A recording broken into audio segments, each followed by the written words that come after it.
Hi guys, இன்றைக்கி நம்ம சேனலில் என்ன வீடியோ பார்க்க போகிறீங்க அப்படின்னா 11th மேக்ஸ் எக்ஸசைஸ் 3.8லேருந்து சம் நம்பர் 5 தான் பார்க்க போகிறோம். கொஷின் பாருங்கள்.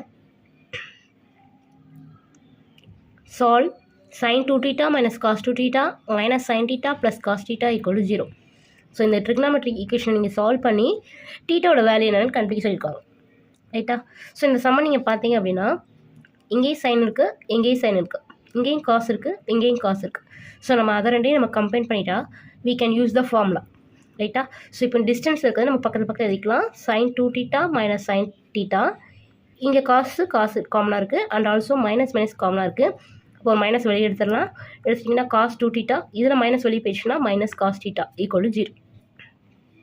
எதுக்காக இதை பண்ணியிருக்கோம் அப்படின்னா இது formula sin a minus sin b, sin a minus sin b, 2 sin a plus b by 2, 2 cos a plus b by 2 sin a minus b by 2.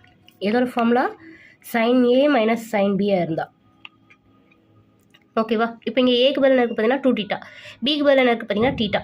அப்போ a plus b by 2 போட்டிங்க என்ன வரும்? 3θ by 2. a minus b by 2 போடும்போது 2θ minus θ by 2. ஓகேவா? Minus இது formula என்ன இருக்குது பார்த்தீங்கன்னா cos A minus cos B. Formula என்ன? Minus 2 sine A plus B by 2 sine A minus B by 2. ஓகேவா? அப்போ இதோட ஃபார்முலா நம்ம எழுதியாச்சா? ஸோ அதுக்காக தான் இந்த சைனை கம்பைன் பண்ணி எழுதியிருக்கோம், காஸை சேர்த்து எழுதியிருக்கோம்.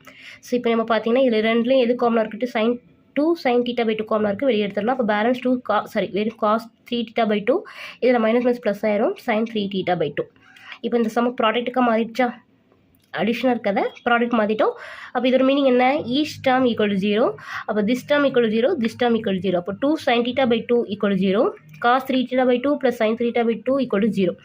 அது இதோட சொல்யூஷன் கண்டுபிடிச்சிடலாம். 2 அன்சைட் போயிட்டுனா 0 ஆயிரும். அப்போ sin θ by 2 equal to sin 0. சைனில் எப்போ நமக்கு 0? n பை, sin n பையோட வேல்யூ 0. அப்போ இந்த θ by 2 இருக்க பிளேஸில் நமக்கு என்ன இருக்குன்னு பார்த்தீங்கன்னா n பை. θ மட்டும் தான் நமக்கு வேணும், 2 அன்சைட் போயிடும். அப்போ θோட வேல்யூ இஸ் 2n பை. அப்போ இந்த ஃபஸ்ட்டு வேல்யூ நமக்கு என்ன கிடச்சிருக்கு பார்த்தீங்கன்னா 2n பை. நெக்ஸ்ட் இதை ஈக்குவல் பண்ணியிருக்கோம் இல்லையா? இப்போ ப்ளஸ் அன்சைட் போனால் மைனஸ் sin 3θ by 2, θஸ் எல்லாம் ஒரு சைட் கொண்டு வாங்க. அப்போ காஸ் அன்சைட் எடுத்து போயிடுறேன், சைன் பை காஸ் மைனஸ் 1 வந்துடும். அப்போ sin θ by 2 by cos θ by 2 equal to minus 1. Minus அப்படி இருக்கட்டும். இந்த 1 எப்போ வரும்னா tan pi by 4. tan of minus tan θ equal to tan of minus θ. அப்போ இந்த மைனஸை நம்ம உள்ளே எடுத்துகிட்டு போகலாம். அப்போ இந்த மைனஸ் 1 எப்போ வரும் பார்த்தீங்கன்னா மைனஸ் pi by 4. ஸோ இங்கேயும் இங்கேயும் tan, நமக்கு ஒரு ரிசல்ட் இருக்குது. tan θ ஈக்குவல் டு tan ஆல்ஃபாவாக இருந்துச்சுன்னா θ equal to n pi plus alpha, ரைட்டா? அப்போ இங்கே θக்கு பதிலாக 3θ by equal to n pi plus ஆல்ஃபாவுக்கு பதிலாக மைனஸ் pi by 4. உங்களுக்கு θ மட்டும் தான் வேணும். அப்போ இது அந்த சைட் போயிடும். 3 by 2 அந்த சைட் போனால் 2 by 3. அப்போ உங்களோட answer 2n pi by 3 minus 2 pi by 3. Already 4 இருக்குது, 4 வேணா அந்த 2 4 கேன்சல் பண்ணிக்கோங்க. அப்போ உங்களுக்கு final answer 2n pi by 3 minus pi by 6. So இந்த சவால் ஃபைனல் ஆன்சர்ஸ் என்ன பார்த்தீங்கன்னா 2n pi and also 2n pi by 3 minus pi by 6. ஒரே ஒரு சின்ன ஐடியா, இது இந்த ஃபார்முலாக்கு ஏற்ற மாதிரி நீங்கள் மாற்றிட்டீங்க அப்படின்னா ப்ராடக்ட்டுக்கு மாறிடும். So each term equal to 0. we can proceed that. Thanks for watching.